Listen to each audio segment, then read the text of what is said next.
So today we're taking a look at the Bezior XF200. I think that's how you say it. Bezior? Anyway, what it is a folding fat bike, 1000 watts. So yeah, not strictly UK legal. Full suspension, hydraulic brakes, 15 amp hour battery, and like I say, it's folding, so it does fit in the boot of your car. We're off-road today, as you can see down there.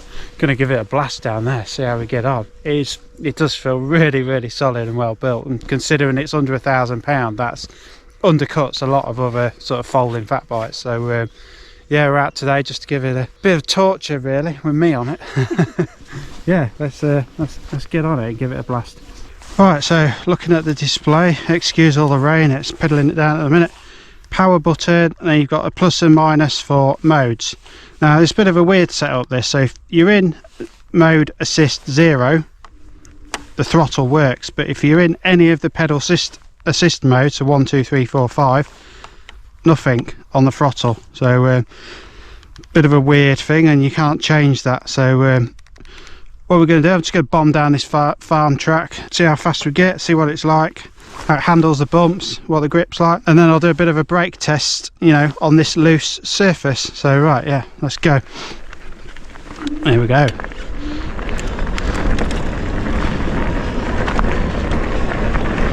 So apparently this gets up to full speed in 4.9 seconds. Quite a torquey motor. So we're doing 18 miles per hour at the minute. Yeah, it's not too bad actually on the bumpy stuff. And a bit of a brake test. Oh, those hydraulic brakes are something else. Yeah, that's pretty good off-road actually. Right, so what else do you need to know about this bike? Well, it'll carry a 200 kilogram load, so I'm not sure what that's, if it's the XF200 that's related to that figure, but yeah, 200 kilograms on there. I haven't known any e-bike, sort of fat e-bike for under £1,000 that, you know, carry that sort of capacity. It is compatible with a rear rack as well, so you've got the attachment points there. You just need to buy the rack to stick it on. Comes in black, blue, red and yellow. Did I say yellow? Can't remember. Yeah, for them 4 colours. Well, I say black, it's sort of blacky grey. I actually prefer this one out of all of them. Got it a bit muddy now, so just been tearing down some tracks in the countryside. Yeah, right, I'm going to be completely honest, because I always believe in that. It does feel more substantial and sturdy than my Engwe. As much as I love the Engwe Engine X, it is a bit of a rattly thing, and I'm having problems with the controller on mine. It keeps, well, Zoe has done as well. So yes, sometimes they just don't kick in when they should, unfortunately. And it's always at the worst time when you're about to go over sort of a busy road with traffic coming to the side of you. So but yeah, I've tweaked the settings on this, so you can even set it so it senses when to kick the motor in. So I've got it set to come in as soon as possible, so as soon as those pedals start turning, the motor kicks in. But you can also set it so you pedal a bit more, and you know, and it takes time to kick in. You have to be a bit careful on slow manoeuvres where you're going around a bit of a tight corner and you start pedaling, or you'll be off if, you know, that 1000 watt motor kicks in and then you turn in a corner. So yeah, I think I might let Zoe have a go. And I've had a go on it. Well, a go on the video, for the video purpose. Yeah, no, as I say, I actually think it's a good, comfortable bike. The seat's comfortable, handlebars in a nice position to ride. It does feel solid and sturdy when you're riding it, and yeah, the brakes are awesome on it.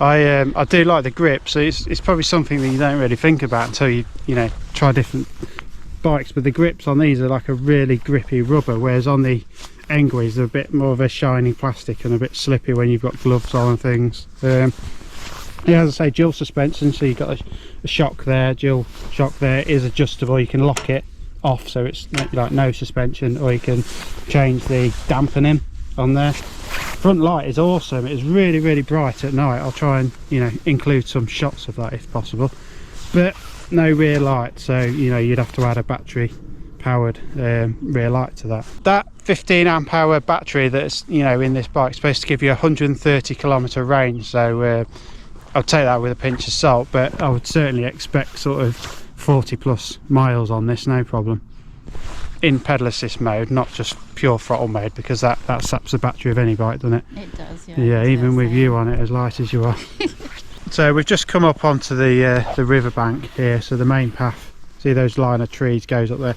Zoe's just asked if we can get back this way. The grass is really long and it's bumpy, and it goes. It's quite a long track before you can get back onto the main path. So I just said it would be an excellent testament to how good these fat tyre bikes are off-road. So let's see if it'll eat up some of this overgrown pathway. Right, here we go. Zoe's on the beast now. Got set at bedtime last night. See how the whoa, that's a bit slippy. I think Zoe's back tyre feels flat, unless it's just sliding about. I'm not sure. There's like, whoa, that is proper slidey. I'm like drifting.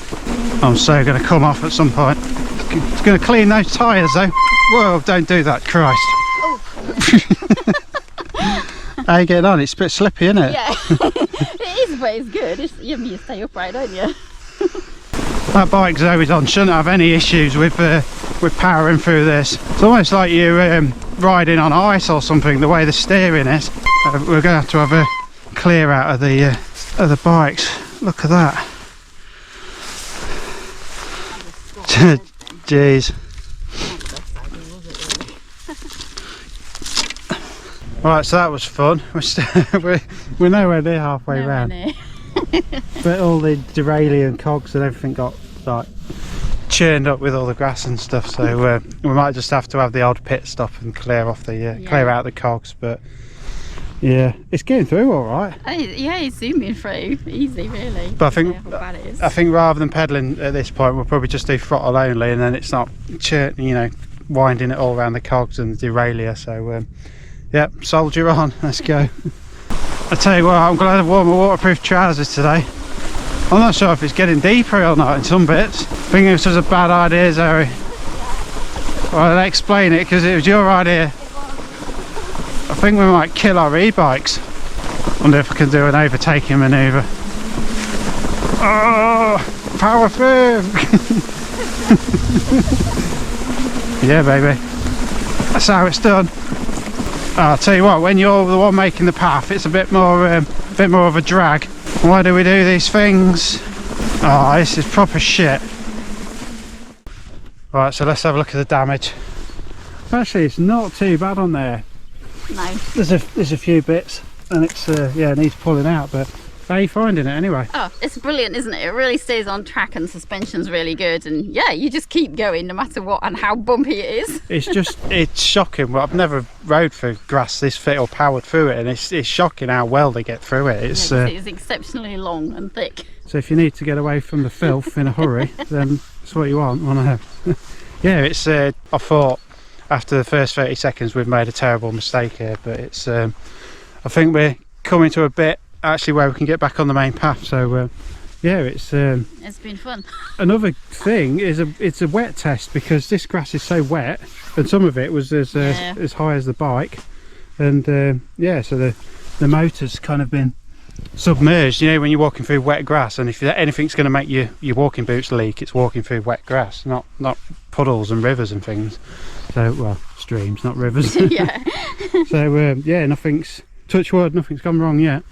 Right, so we're going to have a bit of a drag race. I appreciate Zoe's lighter than what I am, but we can do two of them if necessary. Is this throttle only that we're doing it in? Oh, we're doing it in pedal assist. What do you want? Do you want to do it in pedal assist? If you like. Put it up to maximum then, and I'll put this up to maximum. Pedal assist 5 on both. Right, so you can pedal as hard as you like or whatever. So it's to the end of the platform. So this is an old disused railway. End of the platform, and then brake. Yeah. Yeah. Right. 3, 2, 1, go. Go. No.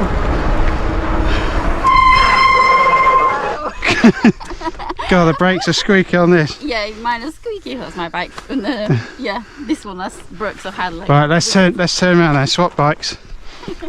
Right, just for the record, that was that squeaking, not the brakes on this. Yeah, it's my squeaky bike. Right, 3, 2, 1, go. Oh, bear in mind, I'm heavier. Right, there we go. Where's Zoe? There she is. No, you didn't stop. That's me braking full. Is it? Look at the distance difference.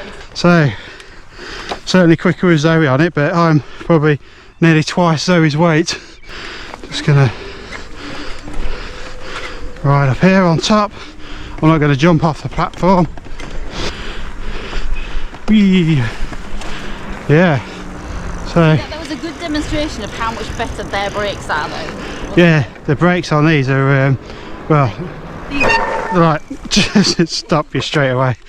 Yeah, these yeah, you need to stop well in traffic, I tell you, with these. Yeah. You do with better brakes, to be fair. So yeah, I think all fat bikes should come with hydraulic brakes, to be honest, but they don't. That's what makes this a good value e-bike, because it's got all the decent bits on it, but it's 1,000 watts. So I know many people on the UK ride a lot more powerful than this, so it is at your own discretion.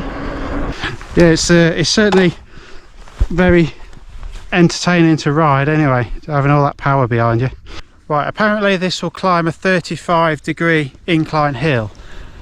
Now, I don't know if you can tell on video or not, but that is a lot more than 35 degrees going up there. So Zoe's about to no, I won't make her that. I'm gonna see if I get my fat ass up that riverbank. I'll have a guess what degree that is. I would say 40 to 45 definitely. It's steep anyway, it's hard to show on video. So I'll get sideways on. I'll tell you what, just have a quick run up there just so you can see, because you can get more of a perspective when somebody's, should be knackered, bless her.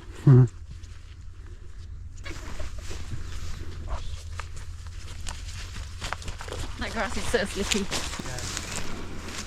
It's going to be a bad idea. No. Not quite. It's too steep. No. Too steep. Right, so a more realistic challenge might be this hill here. So I don't know what degrees it is, and I don't even know if it looks like it's going uphill on video, but it is. So I'm going to do throttle only and see how well it gets me up that hill. It is the sort of hill that you'd have to put quite a bit of effort into pedalling if you're just on a normal bike. So see how this handles, throttle only, no input from me, and I'm a heavy git. Right, hopefully you can hear me. Just switch into drone mode now. Right, throttle only. Let's go, baby.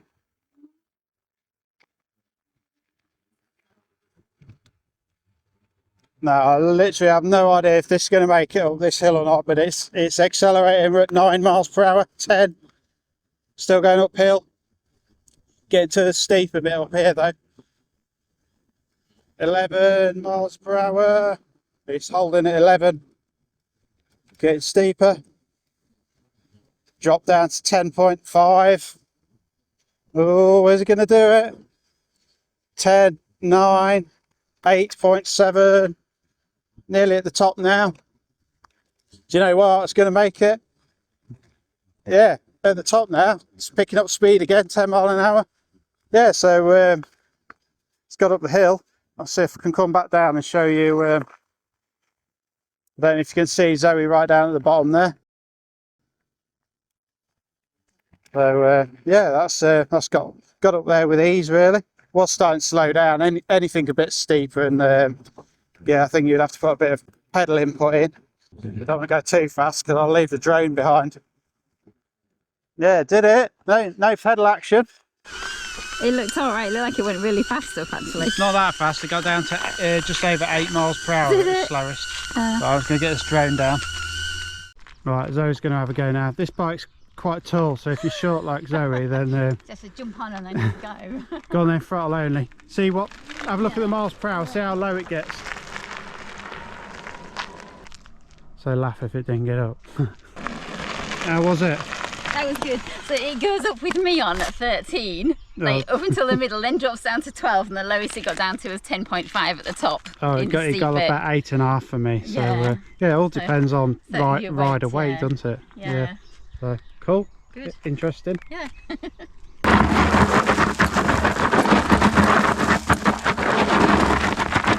How cool's that? See all the dust. Yep. So probably where this bike excels is sort of gravel tracked and off-road. Certainly built for it. Dual suspension, chunky tyres, powerful motor. One thing you have to be a bit careful of, because the brakes are hydraulic, they're so keen you slam them on gravel, then you're probably going to be off. Zoe, slam your brakes on. No, I'm joking. Don't. Especially not your front one. They are so keen, aren't they? They're very keen brakes.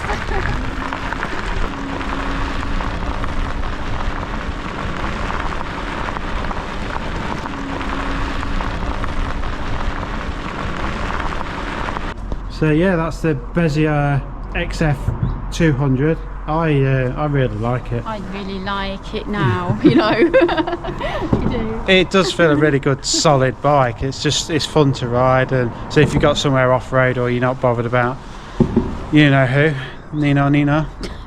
Yeah, take a look. I know if you're spending £1,000 on a folding fat bike, I think this is probably the best one we've tried, isn't it? Yeah, this is both our favourites now. And it goes in your boot of your car as well, which actually means you can just transport it somewhere where you're allowed to ride it if you don't want to ride it on the road. Basically what we do. So. Yeah. So yeah, thanks for watching. Links in the description. Then see you soon. Bye. Bye.